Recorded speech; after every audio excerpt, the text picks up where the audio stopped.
22 दिन में चुनाव को अरविंद केजरीवाल पलट देंगे।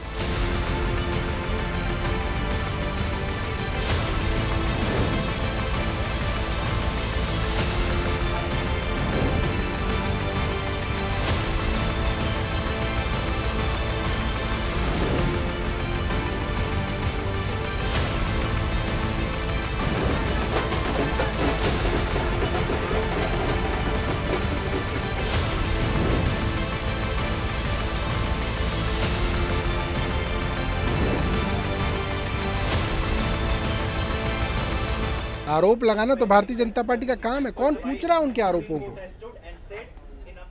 बड़ी बात यह है कि अब 22 दिन में चुनाव को अरविंद केजरीवाल पलट देंगे और फिर आरोप तो चलते रहेंगे। ऐसी तो खूब जो है भारतीय जनता पार्टी से लड़ाइयाँ हमारे विधायकों ने लड़ी हैं। सैकड़ों केस हमारे विधायकों पे हुए हैं और सैकड़ों केसों के अंदर खूब चलाया गया कि ये आदमी ये है, ये आदमी ये है, और सबके अंदर जो है बाइज्जत बरी हुए हैं हमारे लोग।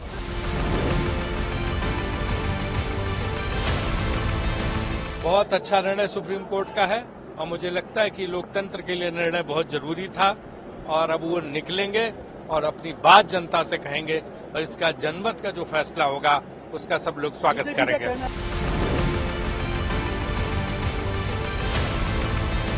This is going to give a political momentum to the India alliance.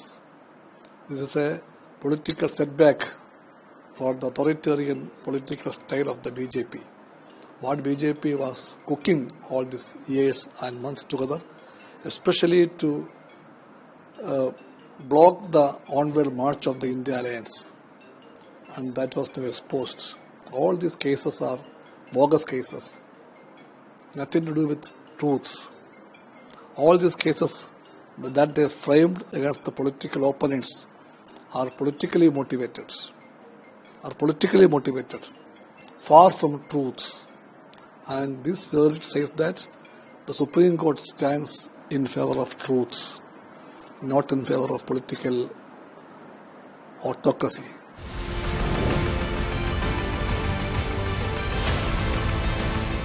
देखिए, आप केजरीवाल कम से कम विक्टिम कार्ड तो नहीं खेल पाएंगे। ये तो नहीं कहेंगे कि उनके साथ भेदभाव हो रहा है, वो दुर्भावना के शिकार हैं, सारी की सारी अदालतें, सारी की सारी एजेंसियां उनके खिलाफ लगी हुई हैं, तो कम से कम इससे वो बचेंगे और इज्जत करना सीखेंगे देश की जो लोकतांत्रिक प्रणाली है उसको। और दूसरी बात और ज़रूरी बात ये भी है कि उनको अंतरिम जमानत मिली है, उनको रिहाई नहीं मिली है और बाकायदा 2 जून को वापस उनको जाना पड़ेगा जेल में। तो ये भी बात बस साफ तौर से कर दी गई है।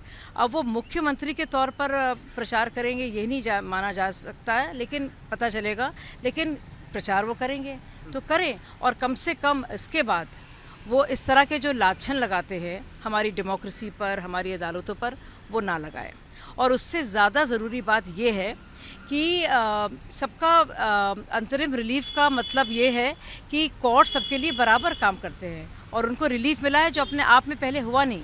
ना तो ये लालू प्रसाद यादव के लिए हुआ, ना जयललिता जी के लिए हुआ, ना ही हेमंत सोरेन जी के लिए हुआ, लेकिन ख़ास तौर से उनके लिए किया गया है।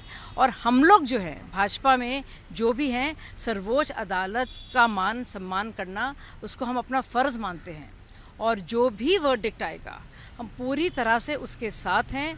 कभी भी हम उसके खिलाफ ना तो सवाल उठाते हैं, ना किसी तरह से अपनी नाराज़गी जाहिर करते हैं। जो भी सुप्रीम कोर्ट का फैसला होगा वो सर आंखों पर होगा। तो ये बहुत ज़रूरी है और ये जो फेथ हमारी डेमोक्रेसी में है ये बरकरार रखना बहुत ज़रूरी है। और ये जो आया है फैसला, ये इस बात पर भी केंद्रित करता है और उस पर एक रोशनी दिखाता है।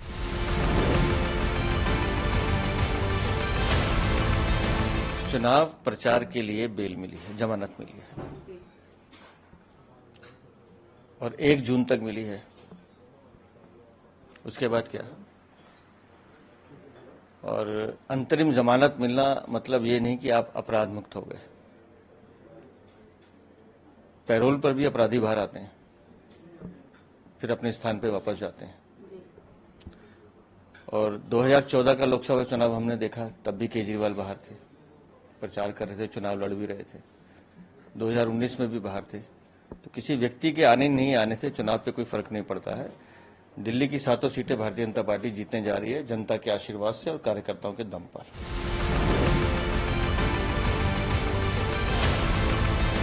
केजरीवाल को जेल या बेल के बजाय सबसे पहले उससे मुख्यमंत्री पद से हटाना चाहिए। वो हजारों करोड़ रुपए के शराब घोटाले के एक अभियुक्त हैं और वो अभियुक्त अब तक जेल में था और आगे भी 1 जून के बाद उसको जेल में जाना पड़ेगा। तो जेल में जो अभियुक्त है वो सरकार कैसे चला सकता है, ये एक बड़ा प्रश्न है। सवाल संवैधानिक प्रावधानों का नहीं है, सवाल नैतिकता का है।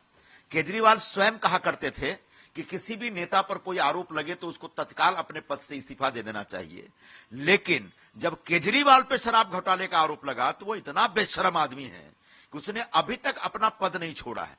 तो ऐसे पद लोलुप केजरीवाल के बारे में मेरा यह कहना है कि उसकी पार्टी के लोग, देश के लोग, दिल्ली के लोग सबसे पहले उससे ये कहें कि वो मुख्यमंत्री का पद छोड़े और शांति से जो आरोप लगे हैं उन आरोपों के बारे में कानूनी कार्रवाई तक इंतजार करे, उसके बाद आगे जाके कोई भूमिका बनाए।